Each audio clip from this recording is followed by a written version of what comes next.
This is the Project Management Podcast. We bring project management topics to beginners and experts. Find us on the web at www.thepmpodcast.com or send your emails to pmpodcast@gmail.com. Hello and welcome to episode number 94. I am Cornelius Fichtner. This is the Project Management Podcast for the 20th of April 2008. Nice to have you with us. At the beginning of 2008, we put up a survey and we wanted to know from you what you considered to be your hot topics in project management for 2008.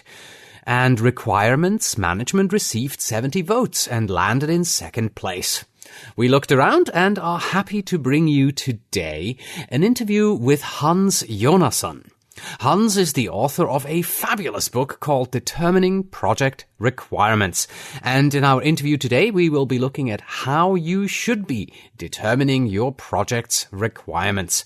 I promise you are going to like this one. You will learn not only about the process of properly determining requirements and the tools that are required for it, you will also be able to win a copy of his book. More about that in just a moment. Today's episode is sponsored by Spark Internet Marketing, a full-service premium internet marketing firm offering search engine optimization and pay-per-click services to customers across North America. Our number one priority is to grow your business by leveraging the internet to bring you qualified lead at rates lower than traditional advertising mediums. We deliver quality work and fully explain our efforts to you on a monthly basis. Visit sparkinternetmarketing.com and sign up for a free website performance report and 60-minute personalized discovery session. I mentioned it in the intro, we have another book giveaway starting with today's episode. The book that you can win is written by today's interview guest, Hans Jonasson, and it is called Determining Project Requirements. You will hear me rave about the book in the interview because I really think that this is an absolutely fabulous read. I had a hard time putting it down. We are once again giving away 2 copies of this book. The first copy goes to the paying subscribers of our premium podcast. So if you are a paying premium subscriber, you are automatically entered into this giveaway. There's nothing you have to do. And if you are listening to us via our free podcast, then please send an email to pmpodcast@gmail.com. Put the word requirements into the subject and tell us the town and the country that you are writing to us from. And make sure that your email gets to us by April 30th, 2008. But the easiest way to participate is, of course, by subscribing to the premium podcast. Stop by at our website and click on the blue button that reads Premium Subscription to learn how that is done and to learn about all the benefits you get for being a premium subscriber. Because premium subscribers are not only entered automatically into these drawings, they also receive additional bonus episodes that are not available on the free podcast. The next premium bonus episode, by the way, is scheduled in a week from today when we bring back Hans Jonasson for some overtime discussion on determining project requirements. And now we have a new gizmo for you. In our gizmos section, we regularly introduce you to new and exciting tools for project managers. So, what would you say if I told you that there is a completely free and 100% replacement for Microsoft Project available out there? Well, you'd probably say that's impossible, right? So did I, but it exists. It is called OpenProj. It is made available to us by Progity, and I called Mark O'Brien, who is the CEO of Progity Incorporated, and asked him to tell us a bit about it.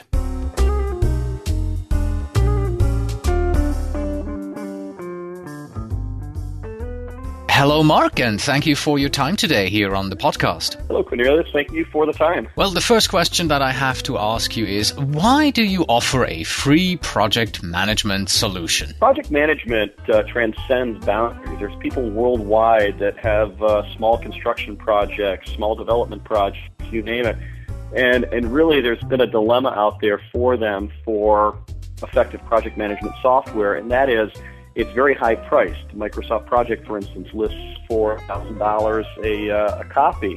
And in many geographies, that's just a price point that cannot be obtained. So we offer OpenProj as a free alternative. You can open existing project files with it. It's on Linux, Unix, Mac, or Windows, but it really provides the worldwide project community with a free alternative. So your target audience is then any project manager in the world? Yes, exactly. And one of the very interesting developments we've seen is all of the original target audience could be perceived as maybe the developing country, the SME marketplace being small, medium enterprises.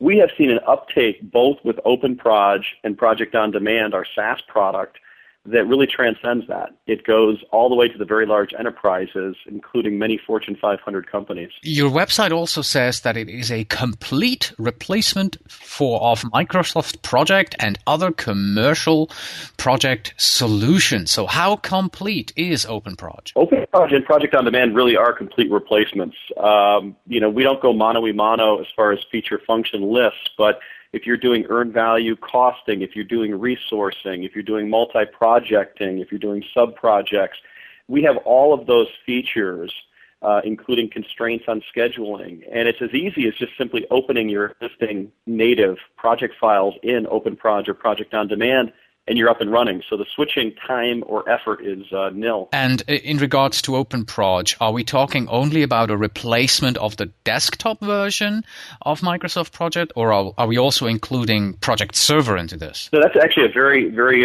good point to make. When we speak of OpenProj is a desktop solution. So that is definitely a replacement level of Microsoft Project on the desktop, Project Standard or Professional. Project On Demand, our SaaS offering, has many server-side capabilities which step it up into the Project Server segment. And what kind of feedback do you get from your customers? The feedback's been exceptional. It's been fun. I mean, we've got over 400,000 downloads. We've got some companies that are investigating the tens of thousands of users migrating over. And people are very, very happy with it. It works as advertised. That pretty much answers my next question, because that would have been, you mentioned the enterprise level customer. So it is possible for a large company to download OpenProj once and then hand it out to 20, 30, or tens of thousands internal project managers, right? Well, this is breaking news, but there's one company evaluating the distribution of 105,000 copies. And so this is done quite regularly. That is exceptional, but in the hundreds and thousands is regularly done. So we run some statistics in regards to the 400,000 downloads. It's about 2,000 downloads a day. And that translates into much more usage, actually. It's a multiplier effect. Finally, the most important information that the listener needs to know is, can you give us the URL where it can be downloaded? You can go to http://www.projity.com. That's PROJITY.com. Perfect. Thank you so much, Mark, for your time. Thank you very much, Cornelius. I appreciate that.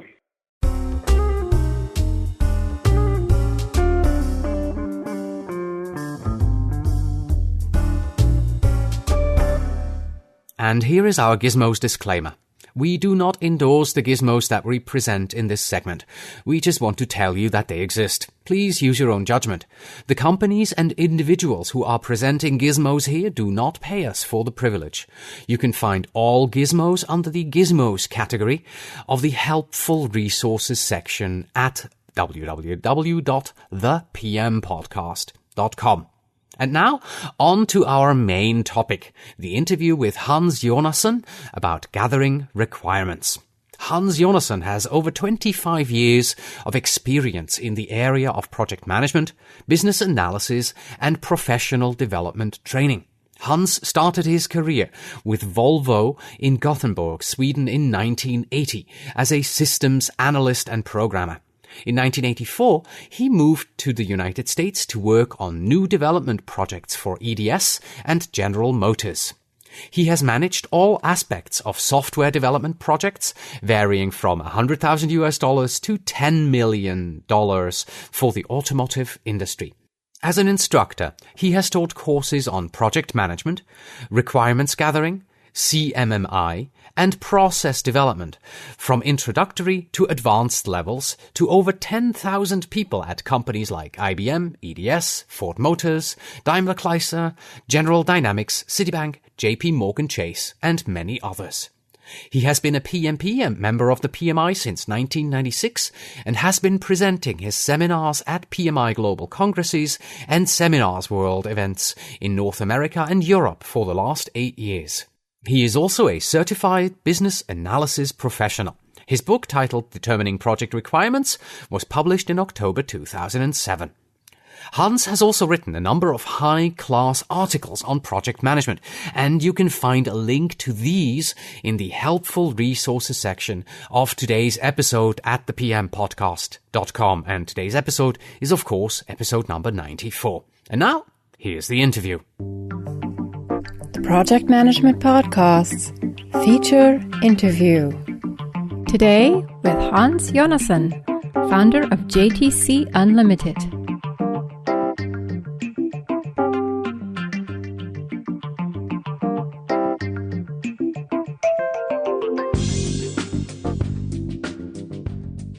Hello, Hans, and welcome to the Project Management Podcast. Hello, Cornelius. Thank you. I'm glad to be here. Hans, before we start, I have to give you a compliment for your book, Determining Project Requirements. I received a complimentary copy from your publisher, and I started reading it one evening, and I have to tell you, I'm a slow reader. However, you instantly grabbed my attention with this, and I could simply not put it down. There is so much valuable information in it, and it's absolutely professionally organized. So congratulations from me to you on this really beautiful book. It is fabulous. Thank you very much. As you saw from reading it, it's a very broad book, covers a lot of different topics. And one of my big concerns when I started writing it was that how do you take so much information and structure it in a good way? So it's really nice to hear that you found it well organized. Yes, and one of my concerns is when we agreed to do this interview is how are we going to get all of this into a 20, 30-minute interview? And of course, we realized it's impossible. It's a 300-page book, and there's no way we could fit everything into it. So you suggested that we take a look at Chapter 7, which is called Determining Project Requirements. Now, out of all the great chapters that you have, this is the one that you selected. Why did you decide to look at determining project requirements above all the others? Well, Cornelius, I would say that there are two reasons. One is a little bit of a personal reason, and one is maybe more of a professional reason. At a personal level, I think this is an area where I look at how do you elicit requirements, how do you communicate with the customer, and that is something that I've been doing for most of my career over the last 25, 26 years. I've been doing JAD sessions, I've been doing customer interviews, I've been doing surveys. So it's an area that I feel very comfortable with and that I think is maybe my primary area of expertise. So I felt it would be an area that I would be very comfortable in talking to you about on this interview. And also from a second level, from a professional standpoint, I've been teaching project management and requirements gathering for the last 10 years. And I have found that when I teach these classes, that the things that students struggle with the most is how do I communicate with the customer? How do I find an effective way of talking to the customer, getting the requirements, getting the information? So I thought that would be a very appropriate thing to discuss in this session in here. Excellent. So let's put your knowledge to the test then. Okay, I'll give it a try. You describe 12 different requirements gathering techniques. And of course, as always, not all of these will work on all projects. So you have to figure out which one is the right one for my project. How do I go about selecting the right one? Well, I think the starting point and maybe the area that is most often not done well on a project is to figure out who are the people that you're going to get the requirements from. What are their personalities? Where are they located? How many of them do you need to talk to? What are their language skills? It's what I refer to in the book as user profiling, and some other people may call it stakeholder analysis. But it's really saying that before we try to figure out which is the best requirements gathering technique, we need to figure out who are we going to talk to. If we are talking to people on 3 different continents, then we're going to use maybe one technique. If we talk to people that have maybe poor English speaking skills, we're going to use a different technique. If we are talking to an executive that has very little time available, we're going to use yet another technique. So it is very, very important to do that upfront analysis of who is it that we need to communicate with, what are we looking to get from them, what is their level of availability, and what are some of the characteristics that we need to concentrate on when we decide the most effective technique. Excellent. I've already learned something new right here, because normally when I need to gather requirements, there's only one thing I look at. What do I need to get? And then I go to people and get it from them. So I've already made a mistake right there. Yeah, and I think that's very common. I think we are very often so focused on getting to the end result, so we don't spend enough time up front figuring out if we're going to get to this end result, what is it that we need to do, what kind of a planning do we need to do, how do we make sure that we talk to the right person. If we just go out and start interviewing someone, we may get a lot of requirements, but if that person doesn't speak for the whole organization, or if we are not able to effectively communicate with them, we're going to have a hard time getting the right requirements. So I think that's key. And I think it's a very common mistake. Let's take a look a bit more in depth at a few of these requirements gathering techniques. The one that everyone will have used, customer interviews.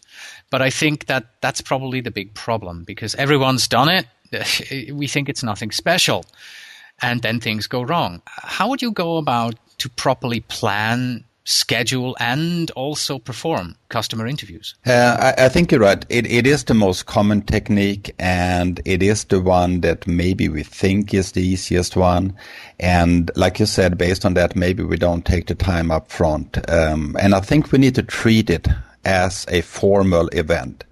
We cannot treat the interview like a conversation. If we just go in and sit down to the customer and have an informal conversation, we are not going to get the results that we are looking at.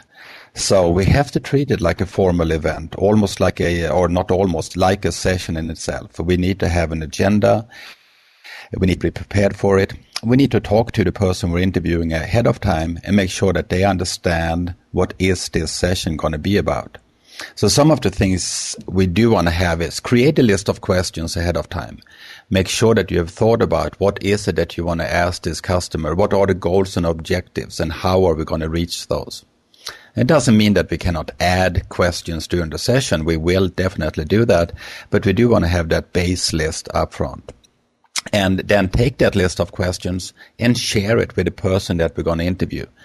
Very often, if we go in and we catch a customer and ask them a question and they haven't thought about it, they may not come up with a good answer. They may not have it at the tip of the tongue. And sometimes they might want to take these questions and go and talk to some of the people that they are working with and get their ideas. So make sure that they have that list of questions ahead of time. Establish some ground rules. One-on-one interviews are famous for getting a lot of interruptions, phone calls, people walking in and out of the office. Again, we want to try to establish that this is a formal event, formal meeting. We have an agenda, we have goals and objectives, and we want to stick to that agenda in here and get the interviewee's commitment to following those rules in there. And I think by treating that as that formal event is going to help us a lot. One of the tips and techniques maybe that we're sometimes recommending is to try to have 2 people in there during the interview. It does make it a little bit more formal, and it also allows one of the person to focusing on capturing the information, doing the note-taking, doing the scribing, while the other person is focusing on the actual interviewing. So those might be some of the techniques to think about. Wow, excellent advice there, and while I did something wrong in the first advice that you've given, I just learned that I seem to be doing things right when it comes to interviews. For instance, the interview that we're doing right now, most usually when I do an interview on the podcast, I send the questions in advance so that my interview guest can look through them and knows what's coming. And the same thing I do also at work. Last week we had an interview with our customer, and we didn't just send 2 people, we sent 4 people over. And that actually was quite a good interview, and the customer really enjoyed what we were doing. This is great. Another technique that many of us have used, surveys. That's one thing that you can send them throughout the whole world, and you don't have to be physically present to do this. But where do you see the pitfalls with surveys, and how do you get around them? Well, surveys are a great technique, and especially as most organizations get more and more global and more virtual, you're going to have customers, you're going to have stakeholders spread out over a lot of different areas. So the face-to-face meetings are often difficult. So surveys is a growing area of requirements gathering, and it can be useful, but it can also be very misleading in some cases. So if you look at some of the pitfalls, I think we can imagine if we get an email from someone and it has an attachment, and the email says that attached to this is a survey of 250 questions. It shouldn't take you more than 12 hours to complete it. Please return it by tomorrow. We can kind of see what our reaction would be, right? Yes, absolutely. I actually have received surveys like that last year. Yes, and I've seen some of those too. So I think that's one of the pitfalls. Sometimes when we put together surveys and design the surveys, we are so focused on the information that we need, so we do not think of the needs of the person filling out the survey. Surveys needs to be short, they need to be to the point, and they need to be very focused. 10 questions on a survey. If you do that, you have a good chance of getting the information back. If you do lengthy surveys, information might be good if you get it, but chances are that you're not going to get it. So I think that the length of the survey is key. Also, the type of questions you're asking. With a survey, for the most part, we cannot get a lot of expansion from the customer. They cannot ask follow-up questions. We cannot do probing on what they mean by the answers. So the questions need to be simple, and the answers need to be simple, so we can understand both. They can understand the question and we can understand the answers. So keep it simple is kind of a key criteria for doing the surveys. And we do need to realize that the return rate is often fairly low. Unless we have some way of incentivize the customer, like paying them $1,000 for returning the survey, which we typically don't, we are going to get back some surveys, but definitely not all.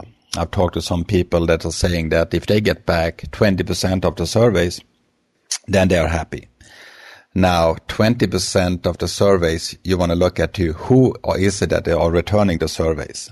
It's not necessarily the average customer, the average user. It's very often either the ones that really like you or the ones that really hate you.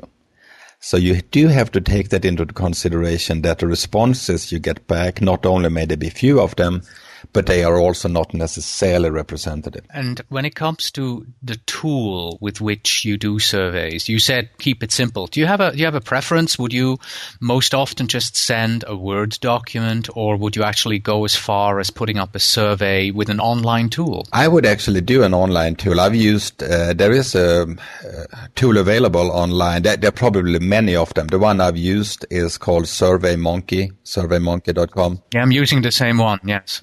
And I found that to be very useful. There is a free version of it that I found to be real sufficient for most cases, in most cases.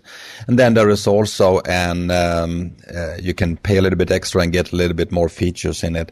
But I found that to be very simple to use, easy to administer, and send it out to people. With that tool, like with all other tools, you do need to be concerned about anonymity of the people taking the survey. If you are concerned about getting truthful answers, you want to make sure that they don't feel that they are going to be track down based on what they put in there. All right. My personal favorite requirements gathering technique from your book, the JAD sessions. I've used them and I've done many of them, but I have to admit I didn't know that that's what they were called.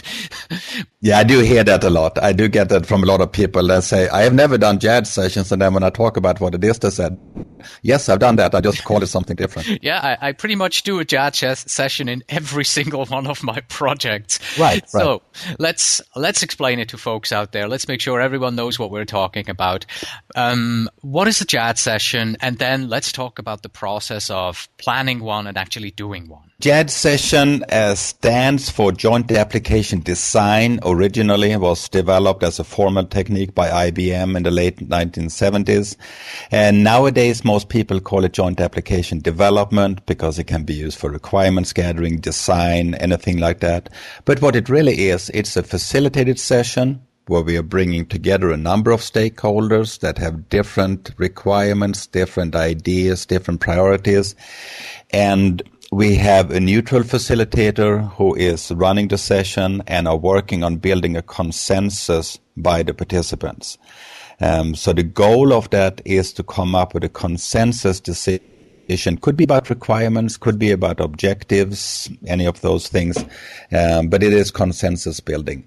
The JAD session should be authorized to make decisions. So they are a decision-making group, which means that you need to have the right people from the organization participating in the session.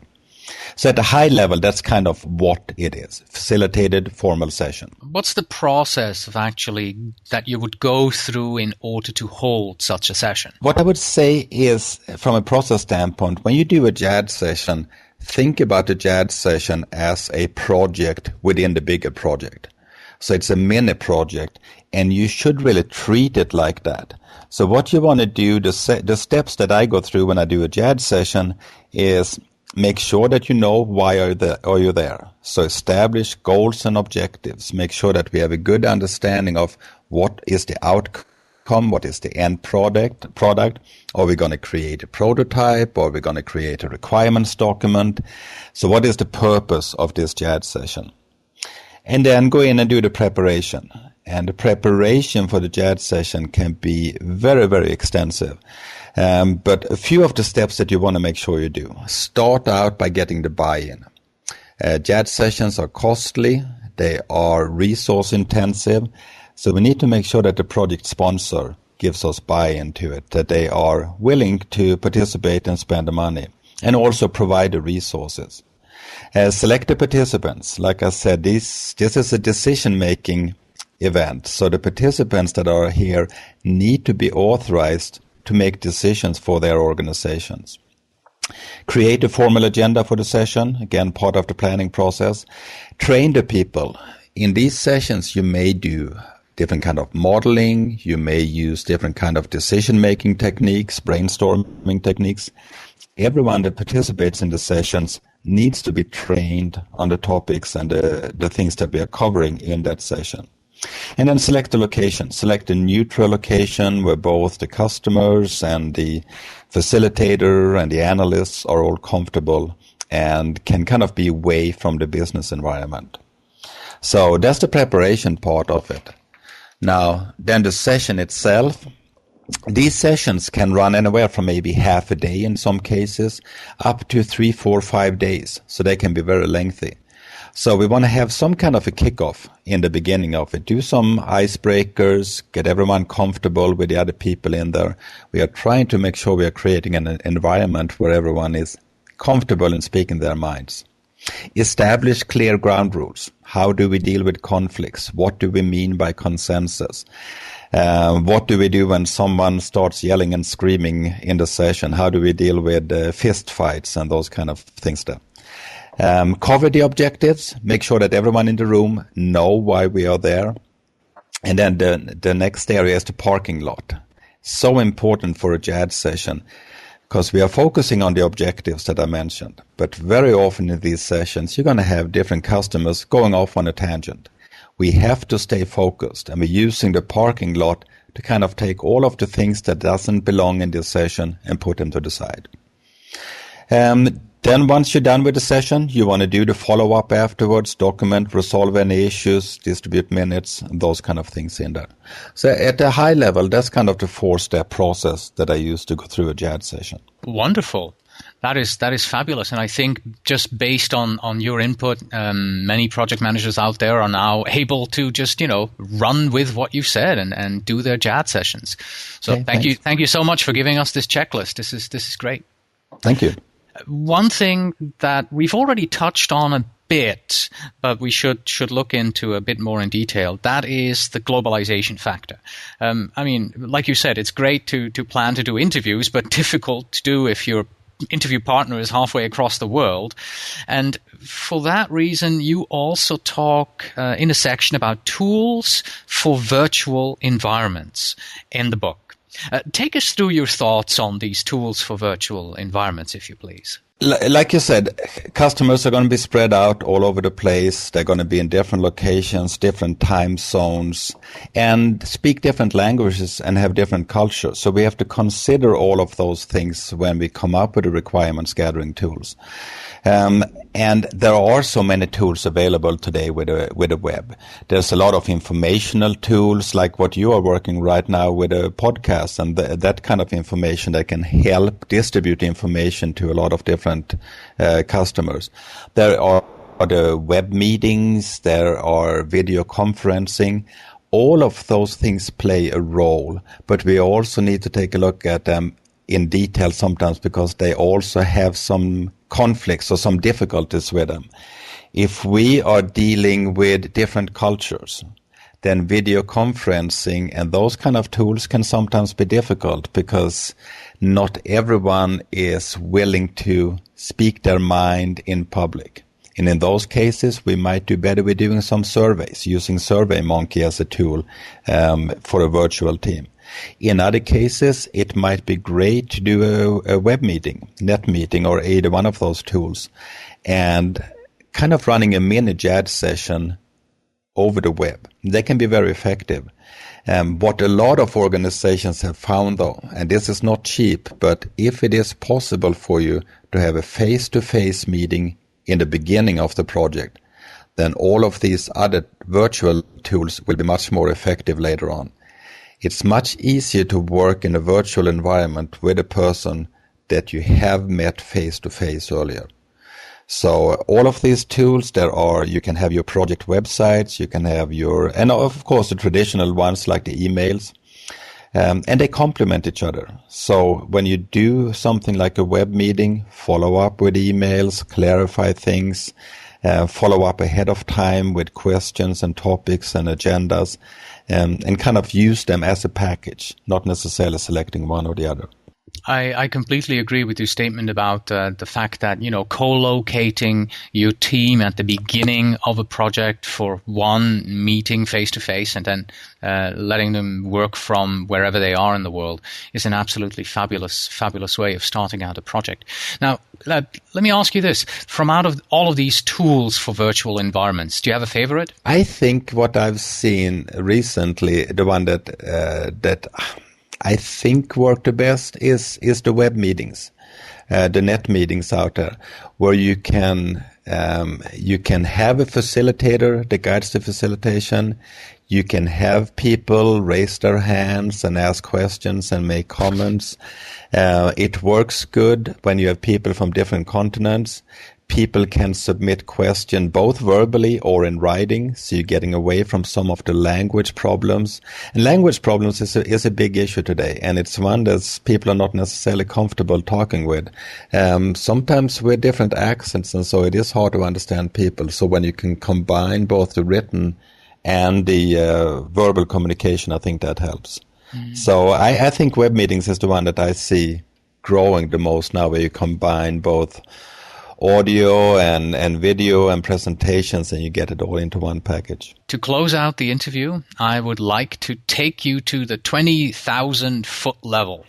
We looked at a few requirements gathering techniques, but a lot has to happen before you get to this point where you're actually gathering to techniques. So would you give our listener a final high-level overview of the best practices of gathering requirements from the initial planning stage to the moment when you've got them documented? Okay, I'll try. Again, it goes back a little bit to one of the first questions we talked about, that sometimes we don't do the upfront work well enough. Yes. We start with gathering those detailed user requirements. We go down, kind of like what you said in the beginning, we go into the customer and say, okay, what do you want? And what we need to do, I think, is we need to make sure we understand the current situation. We need to make sure we understand what is it, the problem that the customer has. Before we go in and ask, well, what do you want us to do to fix it? Let's make sure that we understand the problem. So we need to do an as-is analysis, looking at what is the business problem that the customer is experiencing, and then what is the root cause to that. Very often we fix the symptom, we don't fix the problem. And some of the classes I teach, we talk about something called diagnostic modeling. And basically, we have this guy walking into the doctor's office and he says, well, doctor, can you remove my appendix, please? The doctor hopefully is going to start trying to figure out, well, what is the problem we're dealing with and what is the root cause of that problem, and not go straight to the solution. So I think that's the starting point. Make sure you understand the customer's problem. Make sure you understand the root cause. And we do that by interviewing, talking to the people that are the executives of the organization, and making sure we get an understanding of what's going on. Now, once we have done that, now we can start scoping out, where are we heading with this? How do we solve that root cause? So we do some high-level creation of what is the product going to look like, what are the key features within that product. So kind of establishing the vision, setting the high-level scope, the boundaries of what we are dealing with. This is very often a brainstorming kind of session where we're saying that here's the problems, now what is the best way of solving that? Once we have that vision and high-level features established, now we can start going into the details. Now we can start creating prototype, creating models, interviewing the customers, getting that detailed requirements. At that stage, now we can do a lot of surveys. What features would you be interested in? What features would you not be interested in? We can do one-on-one interviewing. And we can do a lot of just sitting down closely to the customer and observing how do they do their job on a daily basis. So at the 20,000-foot level, I would say that make sure you understand the problem, establish what is it that is causing that problem, set the high-level vision, and then go in and gather those detailed requirements. Excellent. Thank you so much. Once again, the book is called Determining Project Requirements. It is written by Hans Jonasson and published by Auerbach Publications. Hans, thank you so much for having me on the program today. Appreciate your time. Thank you very much, Cornelius. It was a pleasure. And that was our interview with Hans Jonasson on determining project requirements. We will be continuing this discussion in a week for the subscribers of the Premium podcast. They will have the opportunity to hear Hans again when he and I discuss the importance of enterprise analysis and requirements management. But here's what I would like to know from you. You have now heard from Hans how requirements gathering should be properly structured and what kind of tools you can use. Please share with us how close to this best practice your company is. Please stop by at our website and post your reply to this question as a comment to episode number 94.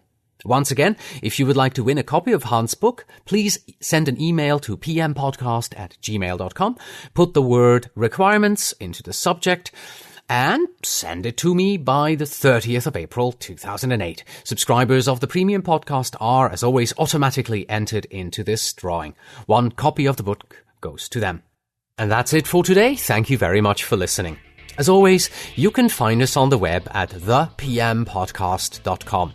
And if you are a PM who wants to become a PMP certified, you can visit pmprepcast.com. In our sister podcast, we teach you concepts, tools, and techniques that you need to know in order to pass the PMP exam. Please send your emails to pmpodcast@gmail.com, and when you write, you don't have to tell me where in the world you're writing from anymore, because I noticed nobody does it, so I stopped asking. And finally, we have this. The typical project sponsor would rather start 10 projects than complete a single one. Until next time.